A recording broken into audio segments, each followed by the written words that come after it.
नमस्कार मित्रांनो, मी प्रशांत डोले। आपण ज्याचा इंतजार करत होतो अशी ॲडव्हर्टाइज म्हणजे नाबार्ड।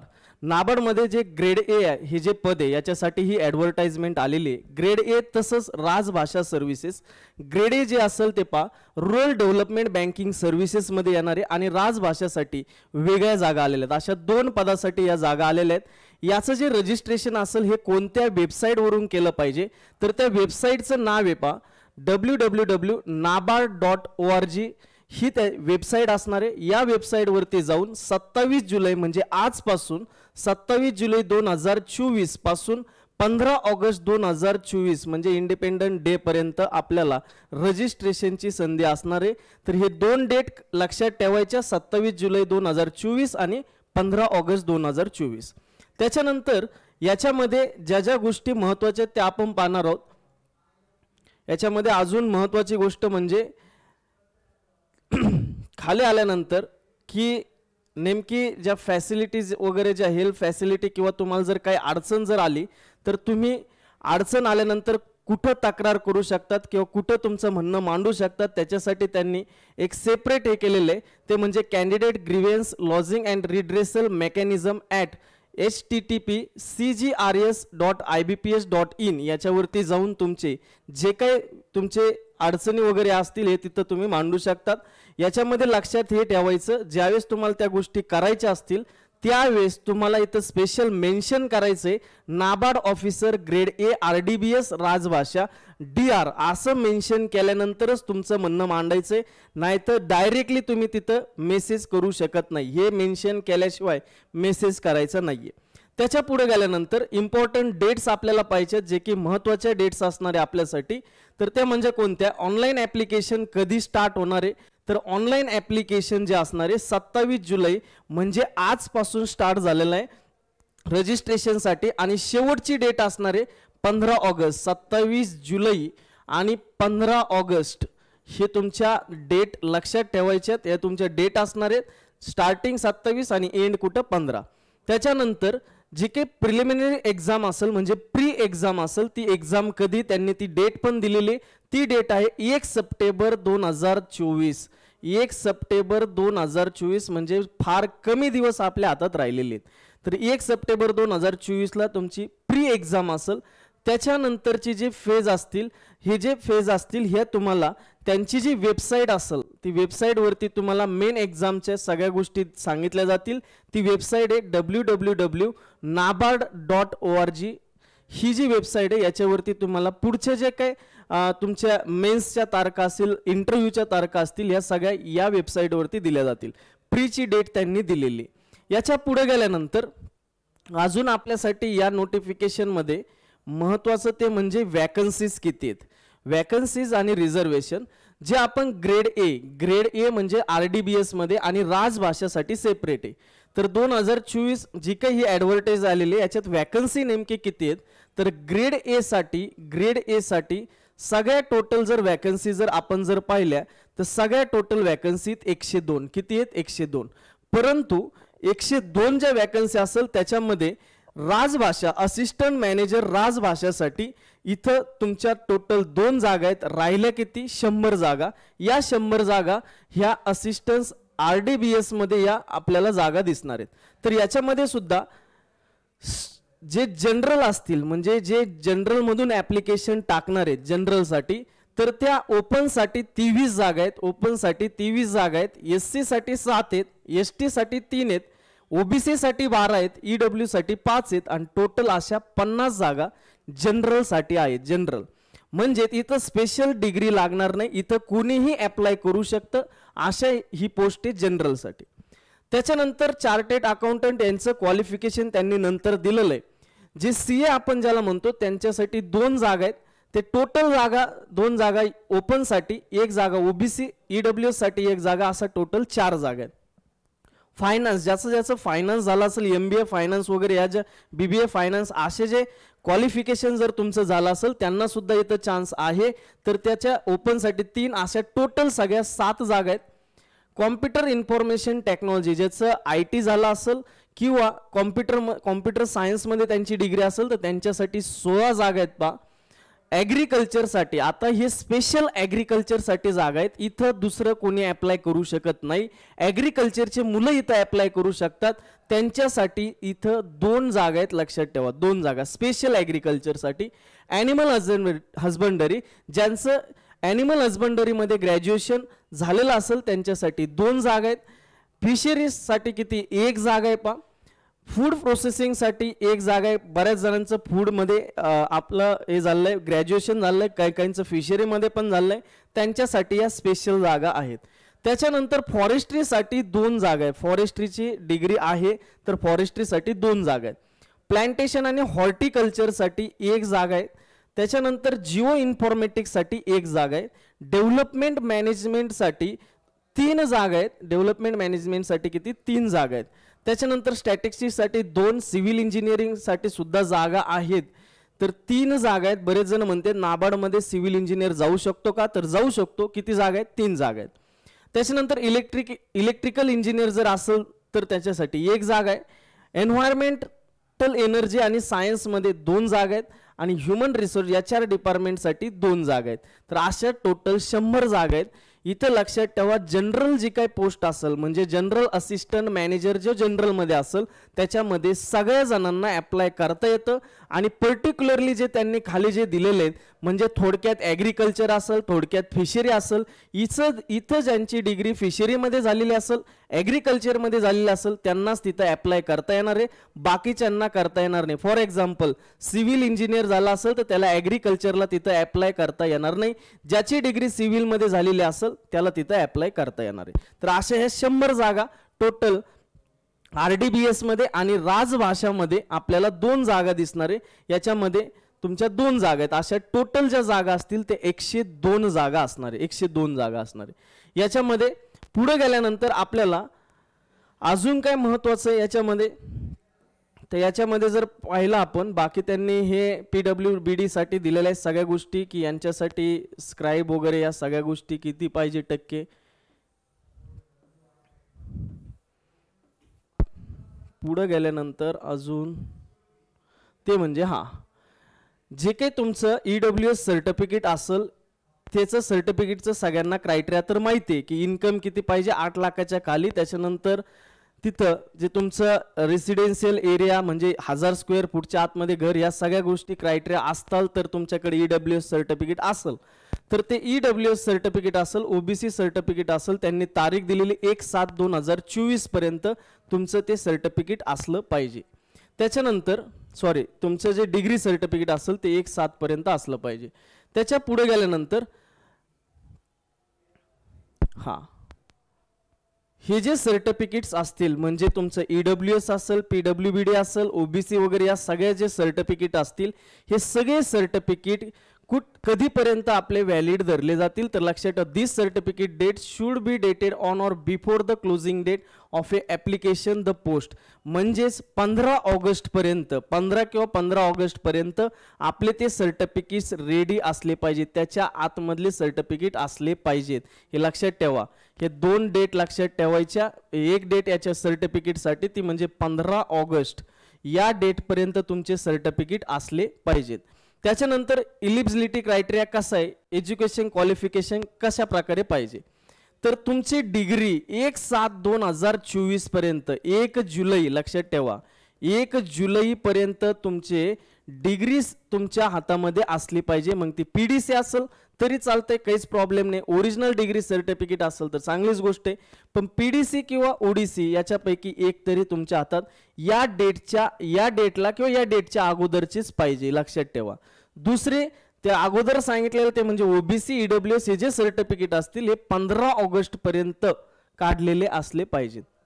नंतर त्याच्या पुढे गेल्यानंतर अजून दुसरं काय महत्त्वाचं आहे तर याच्यामध्ये it is clarify that candidates apply the assistant RDBS म्हणजे general cannot apply for another discipline. म्हणजे ज्याने समजा जनरलला अप्लाय केलंय तर तो पुन्हा ॲग्रिकल्चरला अप्लाय करू शकत नाही, किंवा ॲग्रिकल्चरला अप्लाय केलंय तर तो पुन्हा जनरलला अप्लाय करू शकत नाही. म्हणजेच तुम्ही जर म्हटलात की सर माझी डिग्री ही ॲग्रिकल्चरमध्ये पण आहे, मग मी ॲग्रिकल्चरला स्पेशलिस्टला पण फॉर्म भरतो आणि जनरलसाठी पण फॉर्म भरतो, तर हे चालणार नाही. एक तर तुम्ही ॲग्रीलाच भरा किंवा जनरललाच भरा. तर ह्या इथं गोष्टी क्लिअर असल्या पाहिजेत की आपल्याला एकाच ठिकाणी अप्लाय करता येईल. आणि जर दोन ठिकाणी तुम्ही अप्लाय केलं, शेवटचा जो काही फॉर्म राहील तुमचा, समजा तुम्ही पहिला ॲग्रीला केला शेवट जनरलला केला, तर तुमचा हा जनरलचा फॉर्म ग्राह्य धरला जाईल, ॲग्रीचा फॉर्म कॅन्सल होईल. तर हे लक्षात ठेवायचं, आपल्याला एकासाठीच अप्लाय करायचं आहे. तिथं पुढे गेल्यानंतर ते म्हणजे याच्यामध्ये अजून candidate must possesses required education qualification as on 1/7/2024. लक्षात ठेवा ही डेट 1/7/2024 पर्यंत तुमची डिग्री असली पाहिजे. तुमची डिग्री असली पाहिजे, मिनिमम क्वालिफिकेशन तुमचं तिथं क्लिअर असलं पाहिजे. लक्षात ठेवा 1/7/2024 पर्यंत. पुढे गेल्यानंतर आता पुढं bachelor degree in a particular disciplines means the candidate studied that discipline is a main subject. लक्षात ठेवा, आता बऱ्याच जणांनी फायनान्स केला असेल, त्यांचं मार्केटिंग पण असेल. तुमचा जर समजा तुम्ही फायनान्सला ॲप्लिकेशन टाकलं फायनान्सला, तर तुमचं फायनान्स हा मेजर सब्जेक्ट पाहिजे, तिथं मार्केटिंग नाही. हे लक्षात ठेवा. मेन सब्जेक्ट तुमचा कोणता पाहिजे, जो त्यांनी तिथं मेन्शन केलाय, ज्या पदाला तुम्ही अप्लाय करतात फायनान्सला केलं तर फायनान्स मेन सब्जेक्ट पाहिजे, मार्केटिंग चालणार नाही. आणि मार्केटिंग मेजर असेल आणि मायनर फायनान्स असेल तर तेही चालणार नाही. लक्षात ठेवा, त्यांनी सरळ इथं मेन्शन केलंय मेन सब्जेक्ट तो डिग्रीचा कोर्स असला पाहिजे, हे लक्षात ठेवा. त्याच्या पुढे गेल्यानंतर अजून दुसरं काय महत्वाचं आहे, अकॅडमिक क्वालिफिकेशन जनरलसाठी पहा काय काय लागतं. जनरलसाठी तुमच्याकडे कुठलीही डिग्री असेल, कुठलीही एनी सब्जेक्ट, बॅचलर डिग्री पाहिजे, फक्त बॅचलर डिग्री पाहिजे. ती कुठलीही डिसिप्लिन असू द्या, म्हणजे कुठलीही तुमची स्ट्रीम असू द्या, काहीच प्रॉब्लेम नाही. युनिव्हर्सिटीतून तुम्ही डिग्री घेतली, फक्त तिथं 60% अट आहे. 60% कोणाला पाहिजे, 60% पाहिजे ओपन आणि त्याच्यानंतर ओबीसी. आणि जर तुम्ही SC ST PWBD असताल तर त्याला 55% पाहिजे, 55% पाहिजेत. आणि जर समजा पोस्ट ग्रॅज्युएशन जर तुमचं असेल तर मिनिमम ग्रॅज्युएशन तुमचं टक्के पाहिजेत. 55 SC ST साठीच आणि 60% 55 ओपन साठी, 55 पोस्ट ग्रॅज्युएशन मध्ये, आणि SC ST PWD साठी 50% पाहिजे पोस्ट ग्रॅज्युएशन मध्ये. तर जनरल मध्ये आपल्याला कोणालाही अप्लाय करता येतं, फक्त डिग्री पाहिजे. फक्त अट काय, 60%ची अट आहे. ओपन ओबीसी साठी 55%ची अट कोणाला आहे, SC ST PWBD साठी. त्याच्यानंतर CA साठी त्यांनी दिलेलं आहे पहा, CA साठी त्यांनी बॅचलर डिग्री पाहिजे, एनी डिसिप्लिन, कोणत्याही डिसिप्लिन मध्ये चालू शकते डिग्री.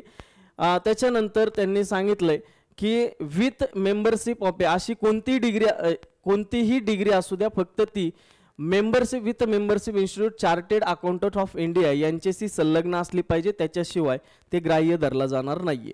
त्याच्यानंतर फायनान्समध्ये काय काय करू शकतात, फायनान्समध्ये BBA जर फायनान्समध्ये असेल, बँकिंगमध्ये असेल तर चालू शकतं. BMS फायनान्स आणि बँकिंगमध्ये असेल तर चालू शकतं. त्याच्यानंतर पण इथं सुद्धा अट आहे, ओपनसाठी 60%ची अट आहे, आणि PWBD आणि त्याच्यानंतर SC ST साठी 55%ची अट आहे पा, कुठं फायनान्ससाठी.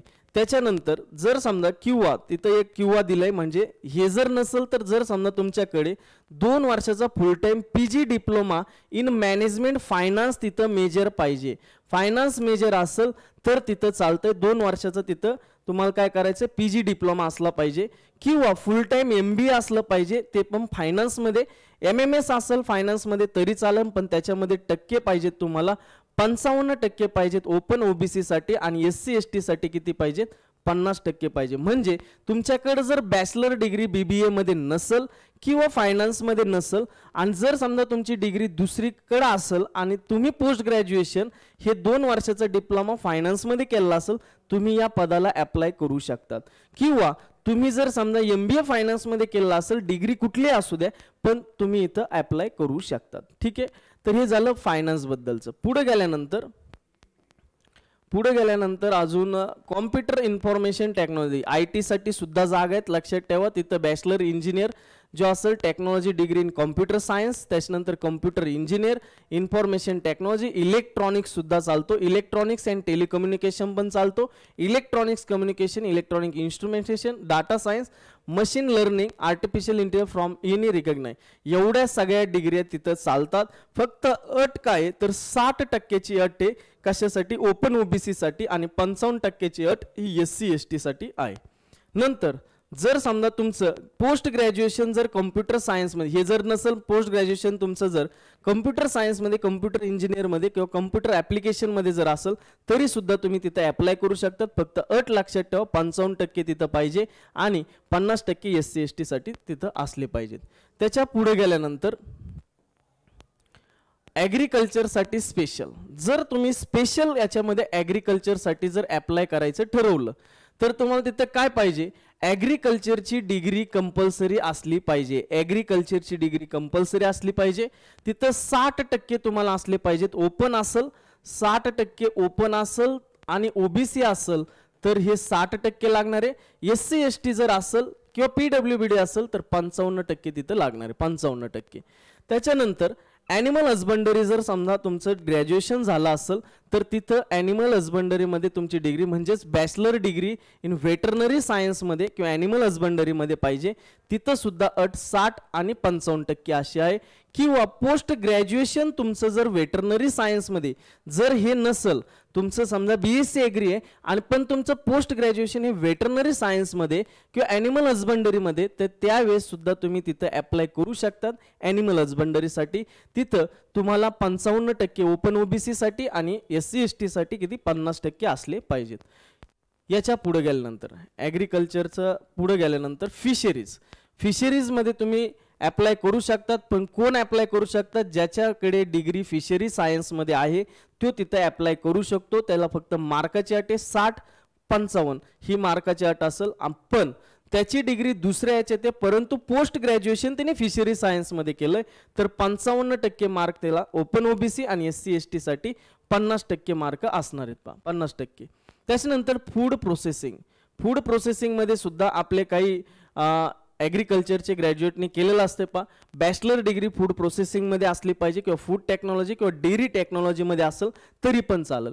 पण जर समजा ही डिग्री त्यांच्याकडे नाहीये परंतु त्यांनी MSc म्हणजे पोस्ट ग्रॅज्युएशन जर फूड प्रोसेसिंगमध्ये केलं असेल, फूड टेक्नॉलॉजीमध्ये केलं असेल किंवा डेअरी टेक्नॉलॉजीमध्ये केलं असेल तरी सुद्धा तिथं चालणारी अट आहे 55 मार्काची ओपन OBC आणि PWBD साठी 50 मार्काची.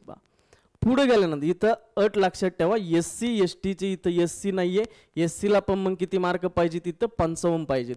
इथं फक्त PWBD ला 50% असले तर चालणार आहे. इथं बाकीच्या सगळ्यांना ओपन OBC SC ST ना सगळ्यांना 55% मार्क पाहिजेत फूड प्रोसेसिंगमध्ये. त्याच्यानंतर फॉरेस्ट्रीमध्ये तुमच्याकडे जर डिग्री असेल तर समजा ठीक आहे, नसेल तर तुमच्याकडे पोस्ट ग्रॅज्युएशन जर असेल तर 55-50% चा क्रायटेरिया लक्षात ठेवायचा. प्लांटेशन हॉर्टिकल्चर म्हणजे ज्याचं हॉर्टिकल्चरमध्ये डिग्री असेल तर तो या पोस्टला अप्लाय करू शकतो. आणि जर समजा त्याच्याकडे ग्रॅज्युएशन जर हॉर्टिकल्चरमध्ये नसेल, त्याचं पोस्ट ग्रॅज्युएशन हॉर्टिकल्चरमध्ये असेल तर 55-50% अट लक्षात ठेवायची आणि त्या अटीवरती आपण इथं फॉर्म टाकू शकतो. जीवन इन्फॉर्मॅटिक्समध्ये बॅचलर डिग्री पाहिजे जिओ इन्फॉर्मॅटिक्समध्ये रिकग्नाइज युनिव्हर्सिटीमधून. त्याच्यानंतर तिथं पुढं पोस्ट ग्रॅज्युएशन जर समजा तुमचं जिओ इन्फॉर्मॅटिक्समध्ये जर असेल तर तेही चालू शकतं.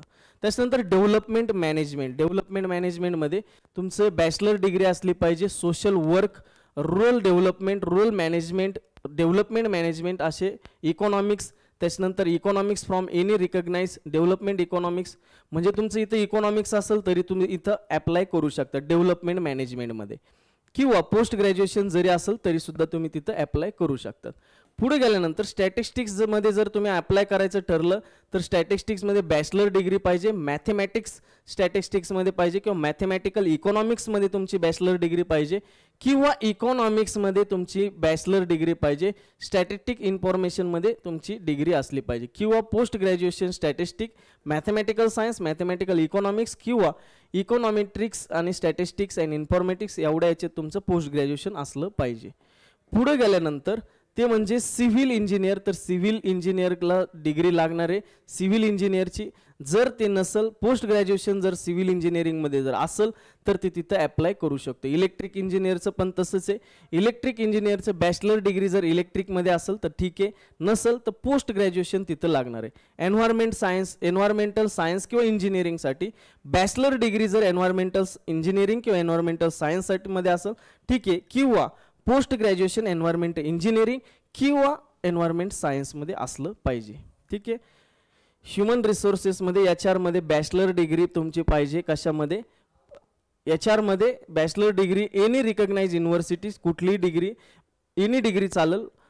2 years full time post graduation diploma in a personal management, म्हणजे इथं डिग्री तर लागणारच आहे पण त्याच्याबरोबर अँड दिलंय, अँड लक्षात ठेवा, ऑर नाही आहे, अँड तुम्हाला 2 वर्षाचा पोस्ट ग्रॅज्युएशन डिप्लोमा किंवा डिग्री असली पाहिजे पर्सनल मॅनेजमेंट किंवा इंडस्ट्रियल रिलेशन ह्युमन रिसोर्सचा याच्यामध्ये. ठीक आहे. तर हे झाले सगळ्या पोस्टसाठी क्रायटेरिया. त्याच्यानंतर जे असिस्टंट मॅनेजर ते रुरल डेव्हलपमेंटसाठी या सगळ्या पोस्ट होत्या. हे कशासाठी? असिस्टंट मॅनेजर ग्रेड ए चीच पोस्ट आहे पण ही कशासाठी? राजभाषासाठी. बॅचलर डिग्री लागणारे रिकग्नाइज युनिव्हर्सिटीमधून इंग्लिश किंवा हिंदी मीडियम विथ हिंदी आणि English as a compulsory or elective subject with minimum selective subject with minimum 60 marks. SC ST म्हणजे तुम्हाला 55% त्याच्यामध्ये असले पाहिजे, 60% त्याच्यामध्ये ओपन OBC ला असले पाहिजेत. तर हिंदी आणि इंग्लिश ही कंपल्सरी असलीच पाहिजे असं तुम्हाला राजभाषेला जर ॲप्लिकेशन टाकायचं असेल तर.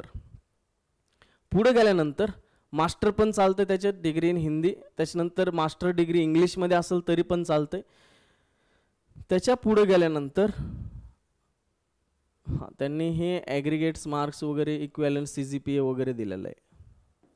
पुढे गेल्यानंतर ते म्हणजे रोल काय काय असणार आहे. आता इथं रोल जे असणार म्हणजे तुम्ही जर नाबार्डमध्ये जर लागले ॲज अ ग्रेड ए म्हणून, तर ग्रेड ए म्हणून लागल्यानंतर तुमचे रोल काय असणार आहेत हे त्यांनी सांगितलेलं आहे. आपण पर्टिक्युलरली जे काही कॉम्प्युटर म्हणजे इन्फॉर्मेशन टेक्नॉलॉजी म्हणजे IT वगैरे त्यांचे सिक्युरिटी वगैरे हे जे काम असेल, ॲनालिटिकल डाटा वगैरे, डाटाबेस ॲडमिनिस्ट्रेशनचा डाटाबेस असेल, ॲप्लिकेशन डेव्हलपमेंट वगैरे हे असेल, ह्या ज्या गोष्टी असतील त्या IT कडे असतील. फायनान्स म्हणजे ट्रिझरी वगैरे, ट्रिझरीचं मॅनेजमेंट असेल, रिस्क मॅनेजमेंट, हे ज्या गोष्टी असतील ह्या सगळ्या गोष्टी कोणाकडे असतील? फायनान्स किंवा अकाउंटकडे असतील. आपले जे स्पेशल ॲग्रिकल्चरच्या रिलेटेड येतं पहा, ॲग्रिकल्चर आणि ॲनिमल हजबंडरी, तर यांच्याकडे जे कामं असतील, जे काही रिसोर्सेस असतील त्याचं मॅपिंग करणे, पोटेन्शियल पाहणे, त्याच्यानुसार त्यांच्या ज्या स्कीम्स असतील, रुरल इकॉनॉमीला कसं बूस्ट करता येईल ह्या ज्या गोष्टी असतील याचं प्लॅनिंग वगैरे करायचं. दुसरी महत्त्वाची, मी आता फायनान्शियल लिटरसी ऑफिसर म्हणून पण काम केलेलं आहे, त्यावेळेस नाबार्डशी संबंध आलेला आहे. तर ते लोक जे आपल्या बँक असतील जिल्ह्यातल्या त्या बँकेंना डायरेक्शन देण्याचं काम करतात. रुरलमध्ये वेगवेगळे प्रोग्राम्स असतील ते प्रोग्रामला अरेंज करायचं असते. वेगवेगळ्या ज्या स्कीम्स असतील त्या स्कीम्स आपल्याला मग स्टेट गव्हर्नमेंटच्या असू द्या, त्यांना जर नाबार्ड थ्रू आल्या असतील किंवा सेंट्रल गव्हर्नमेंटच्या असू द्या, या स्कीमला लोकांपर्यंत पोहोचवण्यासाठी जे वेगवेगळे तुम्हाला मेळावे वगैरे ह्या ज्या गोष्टी असतील त्याचे अरेंजमेंट असेल, त्या ज्या गोष्टी असतील तुम्हाला तिथं कराव्या लागतात. या सगळ्या गोष्टी असतील पहा. त्याच्या पुढे गेल्यानंतर हे वेगवेगळ्या डिपार्टमेंटचे जेवढे डिपार्टमेंटसाठी जागा दिल्यात त्यांचे हे सगळ्यांचे काम आहेत पहा.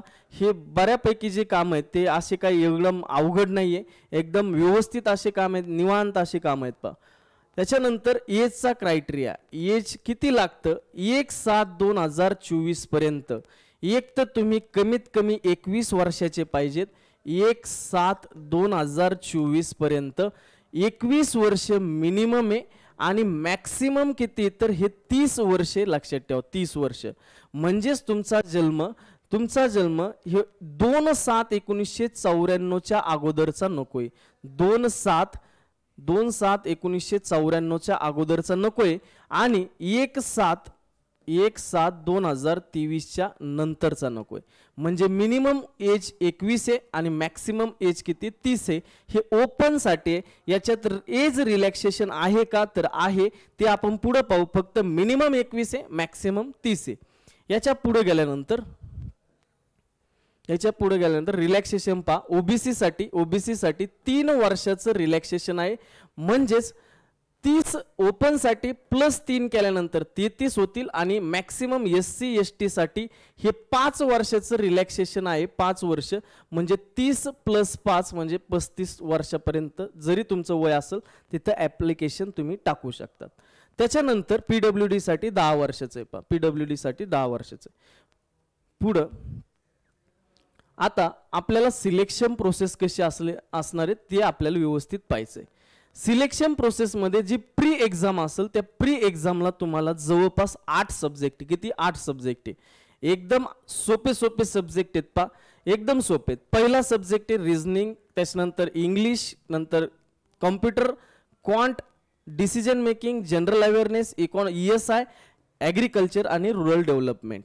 म्हणजे हे 8 सब्जेक्ट आहेत. याच्यापैकी तुम्हाला ओळख कोणाकोणाची, क्वांटची आहे, रिझनिंगची आहे, इंग्लिशची आहे, त्याच्यानंतर कॉम्प्युटरची आहे, डिसिजन मेकिंगची पण आहे, जनरल अवेअरनेसची पण आहे. म्हणजेच 2 सब्जेक्ट एक्स्ट्रा राहतील. ते कोणते? ESI, इकॉनॉमिक सोशल इश्यू, आणि त्याच्यानंतर ARD ज्याला ॲग्रिकल्चर रुरल डेव्हलपमेंट म्हटलं जातं. आता हे लक्षात ठेवा, हे जे प्री एक्झाम मध्ये असेल, सर मी ॲग्रीचं नाही मग ॲग्रिकल्चर करावं लागेल का? करावं लागेल. कारण बाबा हे नाबार्ड ही ॲग्रिकल्चरची अपेक्स बॉडी समजली जाते. बँकिंग मधली बँक अपेक्स बँक समजली जाते. म्हणजेच तिथं ॲग्रिकल्चरचं काम चालणार आहे.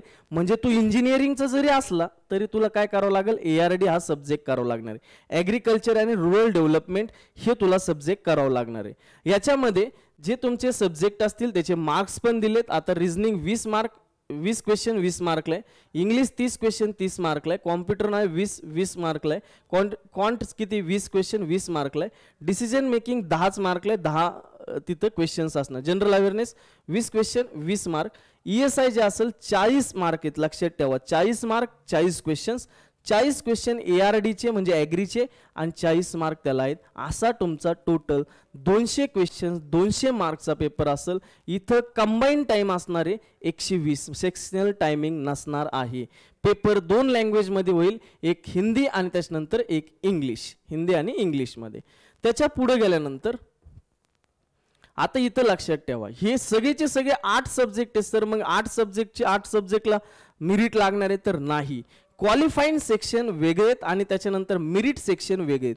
क्वालिफाईंग कोणकोणते आहेत? रिझनिंगचे मार्क पकडले जाणार नाही, परंतु तुम्हाला त्याच्यात क्वालिफाय व्हावं लागेल. इंग्लिशचे मार्क पकडणार नाहीत पण क्वालिफाय व्हावं लागेल. कॉम्प्युटरचे मार्क पकडणार नाही पण क्वालिफाय व्हावं लागेल. क्वांटचे मार्क पकडणार नाही पण क्वालिफाय व्हावं लागेल. डिसिजन मेकिंगचं सुद्धा तसंच आहे.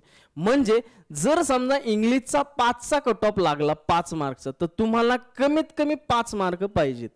पण जर समजा तुम्हाला इथं 4.5च मार्क पडले तर तुम्ही फेल आहेत. पुढचा क्वेश्चन कुठल्याही प्रकारचं तुमचा कोणताही सेक्शन चेक केला जाणार नाहीये. म्हणजेच तुम्हाला याच्यात पास व्हायचंय. फक्त जेवढं मेरिट लागेल त्याच्या तेवढे मार्क तुम्हाला पाडायचे. पण मेरिट म्हणजे तुम्हाला मेन्सला जाण्यासाठी कोणते मार्क धरले जाणार आहेत तर ते मेरिट सेक्शन असणारे सब्जेक्ट ते म्हणजे जनरल अवेअरनेस पहिला, त्याच्यानंतर ESI आणि त्याच्यानंतर ॲग्रिकल्चर. म्हणजेच 3 विषय सगळ्यात महत्त्वाचा रोल प्ले करणारे. एक म्हणजे जनरल अवेअरनेस, दुसरा ESI इकॉनॉमिक सोशल इश्यू आणि तिसरा ॲग्रिकल्चर रुरल डेव्हलपमेंट. हे 3 विषयाचेच मार्क धरले जाणार आणि त्या मार्काच्या मेरिटवरून तुम्हाला मेन्सला प्रवेश दिला जाणार आहे. म्हणजेच इथं इंग्लिश वगैरे यांचे मार्क पकडणार नाही. इथं फक्त क्वालिफाय व्हायचे. लक्षात आले? त्याच्या पुढे गेल्यानंतर याच्या मार्काच्या बेसिसवरती ते जे काही मेरिट लागतील त्याच्या बेसिसवरती तुम्हाला मेन्सला प्रवेश दिला जाणार आहे. तर हे झालं आपलं प्री एक्झामच्या बाबतीत. त्याच्या पुढे गेल्यानंतर मेन्स एक्झामचं स्ट्रक्चर कसं आहे? आता मेन्स एक्झाम आता बऱ्यापैकी काय होतंय, नाबार्ड म्हणजे UPSC समजली जाते असं भ्रम आहे. UPSC जसं बँकिंगमध्ये RBI आणि नाबार्ड ही UPSC का? Descriptive sir. अरे डिस्क्रिप्टिव्ह आहे परंतु त्याच्यामध्ये आपल्याला चान्सेस पण असणार आहे. मग तसं तेवढा पगार पण देते ना तुम्हाला. जर तुम्हाला चांगल्या खुर्चीवर बसायचं म्हटलं पगार पण तेवढा आहे ना. तर इथं डिस्क्रिप्टिव्ह आहे कोणत्या याला? मेन्सला. तर मेन्स एक्झामला गेल्यानंतर 2 पेपर असणार आहे, पेपर फर्स्ट आणि पेपर सेकंड असे 2 पेपर असणार आहे. याच्यामध्ये पेपर फर्स्टमध्ये फक्त इंग्लिश असणार आहे. इंग्लिशचे पण डिस्क्रिप्टिव्हमध्ये असणार आहे, MCQ नसणार आहे. हे डिस्क्रिप्टिव्ह ऑनलाईन डिस्क्रिप्टिव्ह म्हणजे पेपरवर लिहायचं नाही, तुम्हाला तिथं टायपिंग करायची. इथं क्वेश्चन्स असतील 3 क्वेश्चन्स असतील, ते असतील मार्क्स 100 मार्क. त्याला 90 मिनिटं असतील. तुम्हाला डिस्क्रिप्टिव्ह आन्सर तुम्हाला टायपिंग करायची कीबोर्डवरती. लक्षात आलंय. तर हे जनरल इंग्लिशचा पहिला पेपर असणार आहे. दुसरा पेपरमध्ये सब्जेक्ट जे असणार आहे ते म्हणजे ESI इकॉनॉमिक सोशल इश्यू आणि ARD. आता याच्यात पण डिस्क्रिप्टिव्ह आहे, परंतु इथं ऑब्जेक्टिव्ह प्लस डिस्क्रिप्टिव्ह असं आहे. ESI आणि ARD यांचं ऑब्जेक्टिव्ह आहे 30 क्वेश्चन्स असणार आहे 50 मार्कला. 30 क्वेश्चन असणार आहे 50 मार्कला. याच्यासाठी 30 मिनिट असणार आहे ऑब्जेक्टिव्हसाठी. राहिले किती? 50 मार्क राहिलेत. राहिलेले 50 मार्क जे असतील ते डिस्क्रिप्टिव्ह साठी असणार आहे. आणि हे दोन्ही सब्जेक्टचे मिळून लक्षात ठेवा, दोन्ही सब्जेक्ट याच्यामध्ये 6 क्वेश्चन्स असतील. 6 क्वेश्चन्स पैकी तुम्हाला candidate will be required attempt 4 questions तुम्हाला अटेम्प्ट करायचे. 6 पैकी तुम्ही किती अटेम्प्ट करणार आहे? 4. त्या 4 मध्ये 2 जे असतील ते 15 मार्कला असतील, 2 15 मार्कला, आणि 2 जे असतील ते 10 मार्कला असतील. म्हणजे 15 15 30 आणि 10 आणि 10 असे 20 म्हणजे 50 मार्क झाले.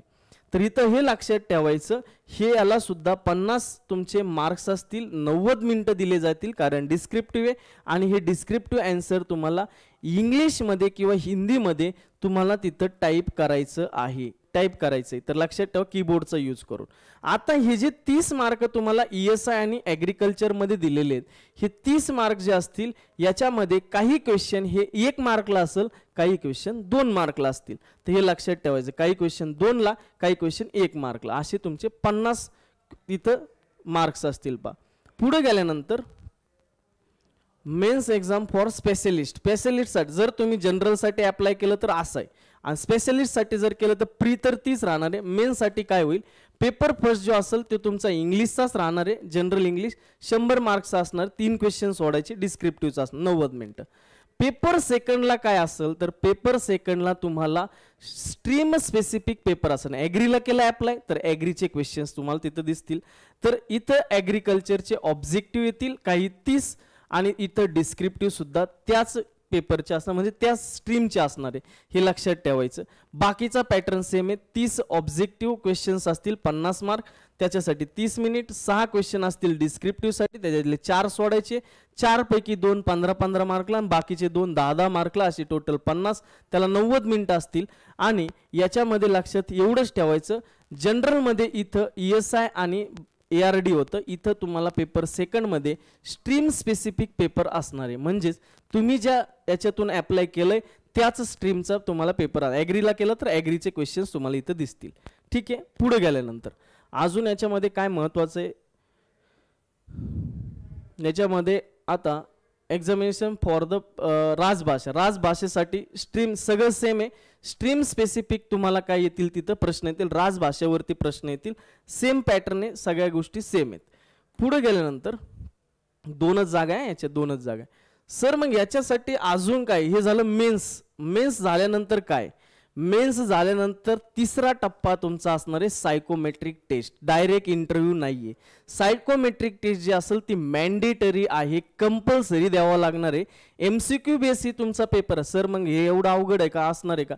अवघड काय नसणार, असं काय विशेष काय नसणार आहे. सायकोमेट्रिक टेस्ट सिंपल असणार आहे. 90 मिनिटाचा तुमचा ड्युरेशन असणार आहे, लक्षात ठेवा 90 मिनिटं. त्यांनी फक्त इथं ड्युरेशन दिलाय 90 मिनिटाचा, बाकीचे MCQ बेस असणं त्यांनी तेवढंच सांगितलेलं आहे. चौथा जी स्टेप असेल, चौथी असणारे इंटरव्ह्यू.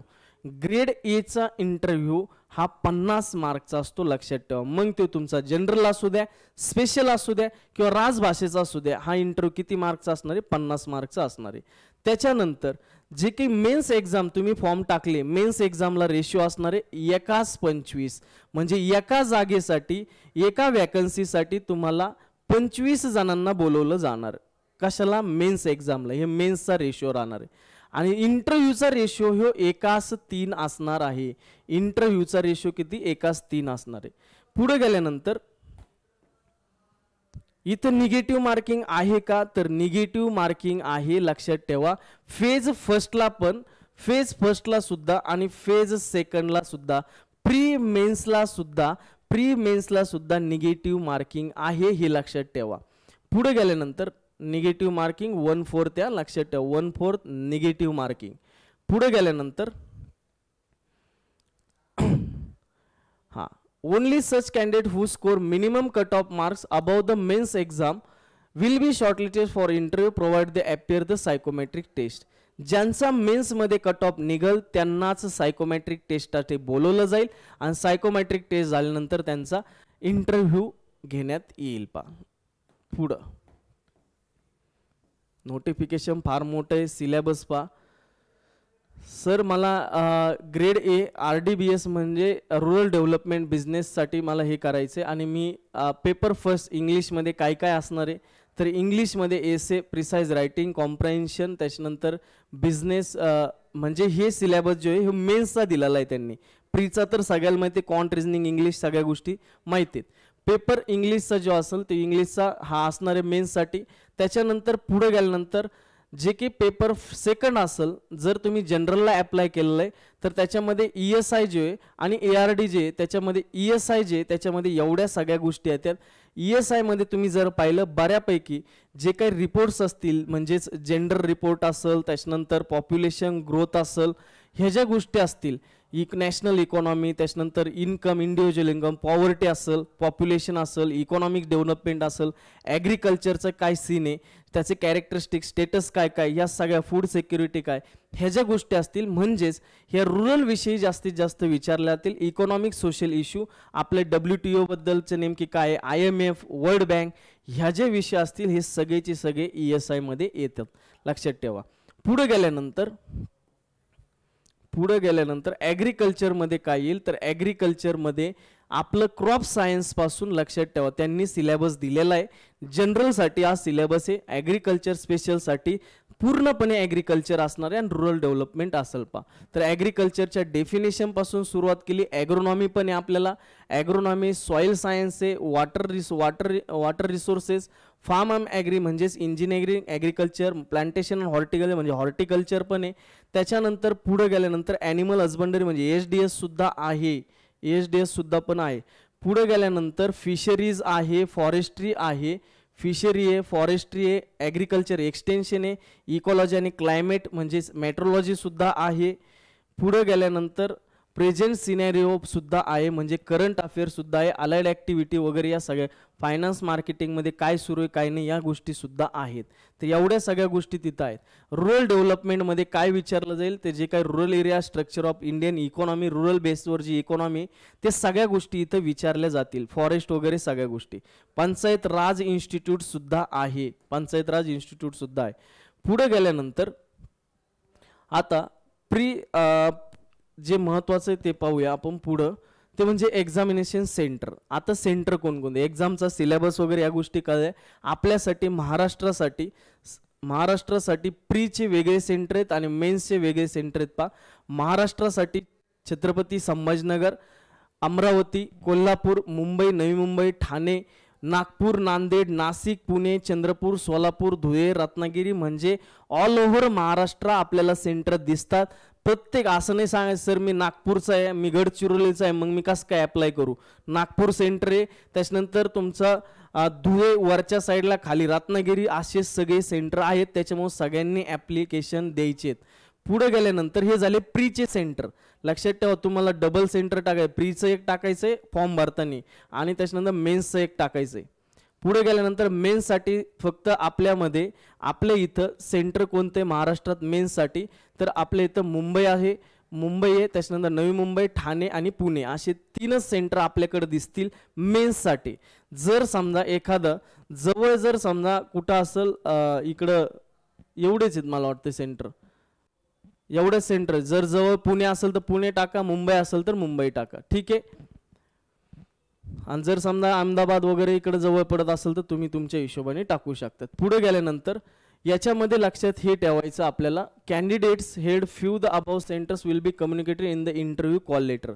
जे काही कॉल लेटर असेल तुमचं इंटरव्ह्यूचं, त्याच्या इंटरव्ह्यूचं जे सेंटर असेल ते कॉल लेटरवरती तुम्हाला दिलं जाईल. आता याच्यामध्ये लक्षात ठेवा, सेंटर टाकताना फेज फर्स्टला आणि फेज सेकंडला इथं तुम्ही एक तर दोन्हीही सेम टाकू शकतात किंवा तसं मेन्शन करावं लागतं. फेज फर्स्टला वेगळं टाकू शकतात किंवा फेज सेकंडला वेगवेगळं टाकू शकतात. म्हणजे तुम्ही म्हटले की मला पहिलं पुणे टाकायचंय, पुणे टाकायचं आणि इथं मुंबई टाकायचं, किंवा इथं मुंबई टाकायचं इथं पुणे टाकायचं, तुमच्या हिशोब. इथं जर रत्नागिरी टाकलं फेज फर्स्टला आणि इथं पुणे टाकलं तर चालतंय, काही प्रॉब्लेम नाही. लक्षात ठेवा. लक्षात आलंय. पुढे गेल्यानंतर हे झाले सेंटर. त्याच्यानंतर हां, call letter first second first third वगैरे या सगळ्या जे कॉल लेटर्स वगैरे जे असतील त्याच्यासाठी वेबसाईट लक्षात ठेवा, nabard.org ह्या वेबसाईटवरती आपल्याला पाहिजे. त्याच्यानंतर पुढं सगळ्यात महत्त्वाचं म्हणजे फी किती सर, तर फी पा SC ST साठी PWBD साठी ॲप्लिकेशन फी काहीच नाही आहे. इथं त्यांना फक्त चार्ज भरायचा 150 रुपये, हे लक्षात ठेवा. 150 रुपये चार्ज असणार आहे. त्याच्यानंतर जो वरचा जो काही इंटर हँडलिंग वगैरे चार्ज लागेल तो पा. त्याच्यानंतर ऑदर्सला 700 रुपये ॲप्लिकेशन फी असणार. म्हणजे ओपन OBC यांच्यासाठी जी फी असणार आहे ही 700 रुपये ॲप्लिकेशन फी, त्याच्यात 150 ॲड करायचे, अशी 850 रुपये फी असणार आहे. 850 रुपये ओपन OBC साठी फी आहे. SC ST PWBD साठी किती आहे, 150 रुपये चार्जेस फक्त घेतले. स्टाफसाठी त्यांनी हे रिफंडेबल आहे, स्टाफसाठी त्यांच्यासाठी फी नाही, फक्त ते हे चार्ज भरतील आणि ते चार्ज पण रिफंड करणार, ते त्यांनी इथं दिलेलं आहे. ते आपण कोणी स्टाफ नाही आहे, जर असतील तर त्यांना फी लागणार नाही, फक्त चार्ज लागतील. पुढे गेल्यानंतर सर्व्हिस इथं काय दिलेलं आहे त्यांनी, पे स्केल म्हणजे पगार. पगार किती आहे तर तुम्हाला हे बाकीचं जरी समजलं नाही, बेसिक काय हे काय त्या गोष्टी ॲप्रॉक्स धरून चला. 1 लाख, 1 लाखाची नोकरी लक्षात ठेवा. 1 लाख स्टार्टिंग तुमचा इथं असेल आत्ताच्या प्रेझेंट टायमिंगला 1 लाख. त्याच्या पुढे गेल्यानंतर बाकीचे खूप काही अलाउन्स वगैरे भेटते. ॲप्लिकेशन कसं टाकायचं तर तुम्हाला मी आत्ता सांगितलं, ही वेबसाईट आहे www.nabard.org.com. त्याच्या पुढे गेल्यानंतर डेट लक्षात ठेवायची 27 जुलै म्हणजे आजपासून ते 15 ऑगस्टपर्यंत आपल्याला ही असणार आहे, डेट असणार आहे, म्हणजे तुम्ही अप्लाय करू शकता. त्याच्यानंतर फोटोची साईज वगैरे ते त्यांनी दिलेले आहेत, त्यानुसार फॉर्म आपल्याला भरायचं आहे. त्याच्यानंतर ॲप्लिकेशन टाकताना लक्षात ठेवायचं, ह्या वेबसाईटवरती गेल्यानंतर www.nabard.org.com याच्यावरती क्लिक केल्यावर ॲप्लाय ऑनलाईनवरती क्लिक करायचं. क्लिक हिअर फॉर न्यू रजिस्ट्रेशनवरती क्लिक करायचं. नंतर तुमचा फॉर्म स्टेप बाय स्टेप भरत जायचं तुमची माहिती. पुढे गेल्यानंतर त्याच्या पुढे गेल्यानंतर प्रिंटआउट काढून ठेवा, लक्षात ठेवा. नंतर प्रिंटआउट वगैरे ह्या गोष्टीला गोंधळ उडतो. रिसिप्टची सुद्धा प्रिंट काढून ठेवायची आपल्याला, रिसिप्टची सुद्धा त्यांनी ते दिलेलं आहे. पुढे गेल्यानंतर अजून महत्त्वाचं नोटिफिकेशन खूप मोठं आहे, 34-35 पानाचं नोटिफिकेशन असेल. हां, जर तुम्हाला काही अडचण जर आली तर त्यांनी इथं दिलेले पेमेंटच्या बाबतीत काय बाकीच्या गोष्टी तर तुम्ही तक्रार इथं नोंदवू शकतात. cgrs.ivps.in इथं तुम्हाला तक्रार तुम्ही नोंदवू शकतात. पुढे गेल्यानंतर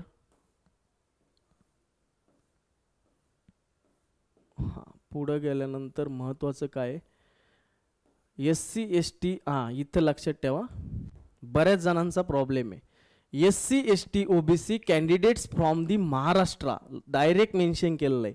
Maharashtra also required to submit the validity certificate issued by the scrutiny committee. Validity लागणार म्हणजे लागणार. महाराष्ट्रातले बरेच जण रिझन सांगतात व्हॅलिडिटी निघत नाही, आणि निघत जरी नसेल त्यांना हे रिझन ऐकायला भेटले असणार आहेत, म्हणून त्यांनी स्पेसिफिकली महाराष्ट्राचा उल्लेख केलेला आहे. महाराष्ट्रातल्या SC ST OBC कॅन्डिडेटला कंपल्सरी व्हॅलिडिटी लागणार आहे. OBC कॅन्डिडेट्सला OBC applicants only the caste subcaste figuring, त्यांची कास्ट ही सेंटरमध्ये असली पाहिजे OBC कॅटेगरी. आणि जर तुम्ही OBC त्याच्यात जर नसताल तर तुम्हाला OBC कन्सिडर केलं जाणार नाही.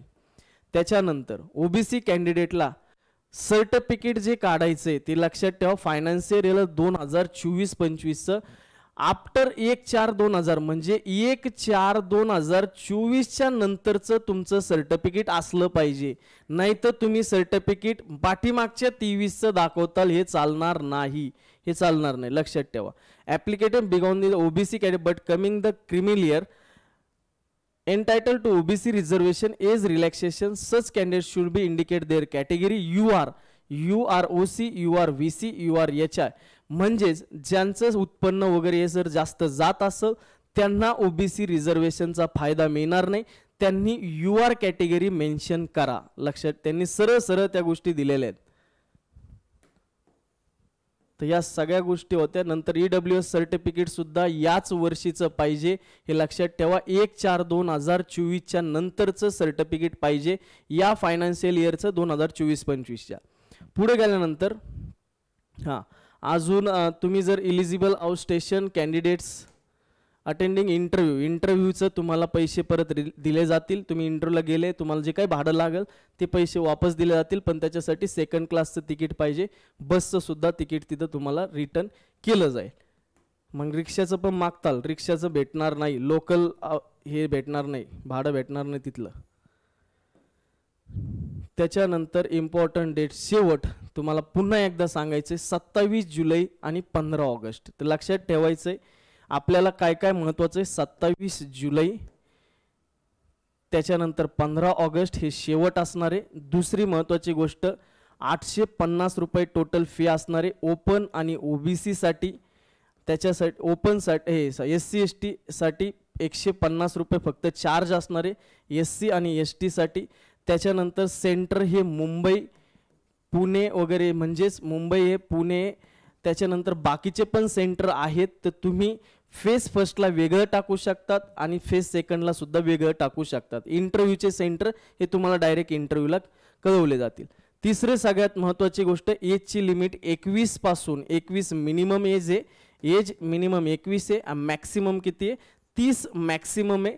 याच्यामध्ये रिलॅक्सेशन आहे OBC साठी 3 वर्ष रिलॅक्सेशन भेटेल, SC ST साठी 5 वर्ष रिलॅक्सेशन भेटेल, PWBD साठी 10 वर्ष रिलॅक्सेशन भेटेल. तर ह्या ज्या महत्त्वाच्या गोष्टी आहेत त्या शॉर्टमध्ये सांगितल्यात. सर याला अप्लाय करायचं का? पगार 1 लाख जर भेटायचा असेल, तुम्हाला वाटत असेल की सर मला पगार 1 लाख भेटायला पाहिजे महिन्याला, तर तुम्हाला याला अप्लाय करावं लागणार आहे. दुसरी महत्त्वाची गोष्ट, सर ही एक्झाम डिस्क्रिप्टिव्ह आहे, मला चालेल का? तर हे जमतं ज्यावेळेस आपण प्रॅक्टिस करू त्यावेळेस. ज्याला समजा महत्त्वाचं हे येतं की ज्याला माहिती आहे की आपल्याला काही करून नोकरी मिळवायची आणि ती मोठी नोकरी मिळवायची, तर त्याने यांना ॲप्लिकेशन टाका. आणि ॲग्रिकल्चरवाल्यांनी तर कंपल्सरी टाका. याचं कारण असं आहे की प्रत्येक पोस्टसाठी ॲग्रिकल्चर कंपल्सरी आहे म्हटल्यानंतर ॲग्रिकल्चर याच्यात मेन फॅक्टर ठरणार आहे. तुमचं मेरिटसुद्धा त्याच्यावर लागणार आहे. म्हणजे प्री असेल, मेन्स असेल, त्याच्यात ॲग्रिकल्चर आहे म्हटल्यानंतर तुम्हाला तिथं ॲप्लिकेशन टाकायचं कंपल्सरी टाकायचं. फीचा, सेंटरचा, बाकीचा विचार करायचा नाही. पर्टिक्युलरली डिस्क्रिप्टिव्हचा विचार करायचा नाही. डिस्क्रिप्टिव्ह सर मग मी कसं काय टाकू, मला तर जमणारच नाही, या गोष्टी सांगायच्या नाही. कंपल्सरी तिथं ॲप्लिकेशन द्यायचे. पुढं पाहता येईल तुम्ही पास होताल की नाही होताल. ठीक आहे. तर या सगळ्या गोष्टी होत्या आपल्या नाबार्ड ग्रेड ए राजभाषा आणि रुरल डेव्हलपमेंट जे काही असिस्टंट मॅनेजरच्या पोस्ट आलते त्याच्याबद्दलच्या. तर सगळ्यांनी फॉर्म भरायचा आहे. आपण इथं थांबूया. सगळं डिटेल नोटिफिकेशन पाहिलं. जर एखादी गोष्ट कळली नसेल तर माझा नंबर सगळ्यांकडे आहे 70 71 72 66 65. या नंबरवरती तुम्ही फोन करू शकता. ठीक आहे. धन्यवाद. थँक्यू.